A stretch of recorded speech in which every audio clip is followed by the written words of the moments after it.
So you want to know what is a typical down payment on a house, and you're also probably wondering why I have all these shoes and socks in the video. Well, I'm going to tell you all of that right now. Hi, my name is Sam Santalone, and I'm a real estate agent in Hampton Roads, Virginia. And if it's your first time here, welcome. There's a subscribe button on the bottom right-hand corner of the screen. Hit that subscribe button and then hit that bell next to it. That'll tell you all the times I put out a video immediately, which is actually every Wednesday about Hampton Roads and about real estate. Now today we're going to talk about what the typical down payment on a house is. Then I want to illustrate the different types of down payments there are, as illustrated by my shoes, to illustrate that one down payment type is not good for every situation. So first I want to talk about what is a typical down payment. A reputable company named ATTOM Data Solutions has measured the typical down payment, or the average down payment on a house, and in 2017 the average down payment was between 6 and 8% of the sales price. So let's just take 7% as that number. So for a $200,000 house, you're paying 7% of that $200,000 house that you're buying, which in this case is $14,000. Does that mean that you should apply that information to your own life and say, hey, I want to put down the same amount of money? No. First of all loan types are different, and all loan types require different amounts of down payments. In addition to that, no loan type requires 7% down. It's either less than that or it's more than that. So first I'm going to talk about conventional loans that require you to put 20% down. I'm going to use my boots as an example. Hiking boots are used for rugged terrain, going long distances, but getting access to places that you might not be able to get to in other shoes. That's why I want to use that as an example for the 20% down conventional loan type. There's a big idea that I got to put 20% down on a house to buy one. That's not true. But putting 20% down has some benefits to it that other down payment amounts don't. In addition to reducing your payment amount, putting 20% down also drops off what is called private mortgage insurance. Your what they call loan to value, the loan amount to the value amount the house is worth. If the LTV is at or greater than 80%, you have to pay this mortgage insurance. So they want to ensure that in case something happens with you, that they can still get their money. And that's what private mortgage insurance is. So to get rid of that private mortgage insurance, putting 20% down brings you to a level of what you owe on the house is 80% or less than what the house is worth, or 80% or less LTV. Now this private mortgage insurance can be a little bit expensive. I'd say around, give or take, but about $75 for every $100,000. So for a $200,000 house, that's $150 a month that you're saving by putting down 20%. Now another benefit of putting 20% down is the reduction of your monthly loan payment. Every $1,000 that you put down on a house, or reduce the amount of loan by $1,000, you're gonna save about $6 a month on your monthly payment. So if you put 20% down on a $200,000 house, that's $40,000. So you take that $240, you add it to the $150 you're saving by getting rid of the private mortgage insurance.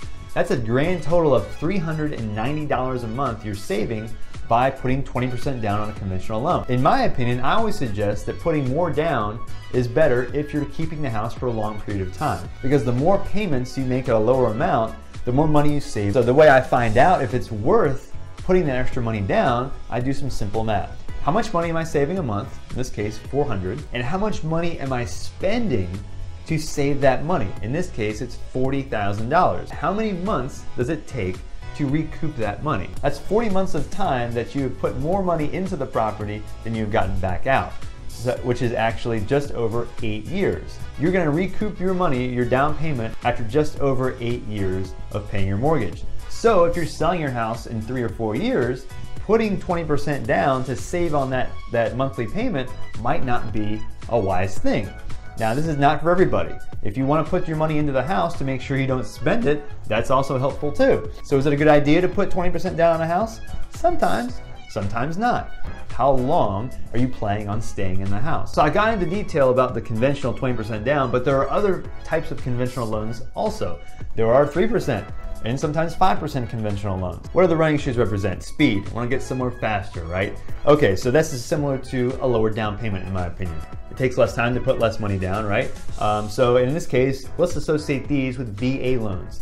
VA loans are amazing for people that are in the military because the government's giving you an option for a 0% down loan. That makes home ownership a whole lot easier to get into, right? So the benefits of a 0% down loan, a VA loan, is in addition to a lower interest rate, you're getting the ability to move into a house quickly without having to save up a lot of money. Well, the drawback of that is that if you're buying a house for the wrong reasons and you can't really afford it, buying a house and putting zero money down just gives you another reason to do something that you probably shouldn't have in the first place. Now, let's go into a different loan type, FHA. FHA is personified by my basic around the town shoe that is pretty versatile. It can be a little bit dressy, can be a little bit more relaxed. That's what FHA loans to me are like, because they're pretty common and they apply to a lot of different types of situations. There was always this idea that FHA loans were just for first-time home buyers. That's not true. That is just not true. You're allowed to have owned a house in the past to get an FHA loan. It's okay. FHA loans are 3.5% down. So if you're not in the military, this is a very good option to allow you to put some skin in the game, but not too much to where you're breaking the budget. So that makes the FHA 3.5% loan program a really good option and very versatile for a lot of people. So dressy shoes, they're fancy, right? They're used for very specific occasions, for very specific reasons.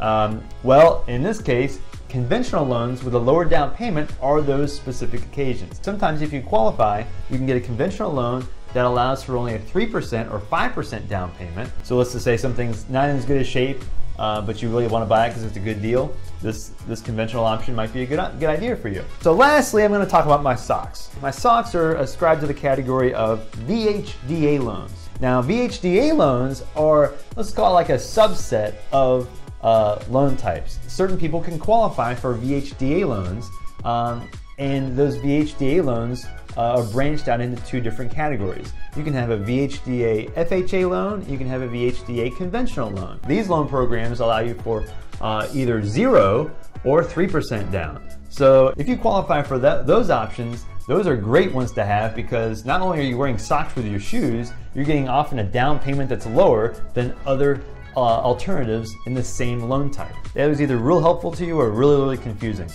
So to recap, different loan types allow for different down payment amounts. And each down payment amount and different loan type is best for specific types of people in specific situations. If you're in the military, often the VA loan is the best option. It gives you 0% down. Then there's the 20% down conventional. Those are good for people that are planning to stay in their house for a long period of time and want to knock down their payment as low as possible so they can keep it for several years or for the length of their loan and maybe keep it for the rest of their life. But the drawback is you're taking a long time to save that 20% to put down the house. So you're renting a long time before you can buy. Something in the middle, but close to 0, 3 to 5% is a down payment amount that gives you a good balance of access to most properties, a reasonably low interest rate, and also a low down payment. And of course, if you qualify, the VHDA loans are great, conventional or FHA, because they also are able to reduce your down payment even more. So now you've got a background on my socks, shoes I randomly wear, but you also have information about different loan down payment amounts. So if you have questions about these things, feel free to ask me. I'm really interested in being able to teach people and help people walk through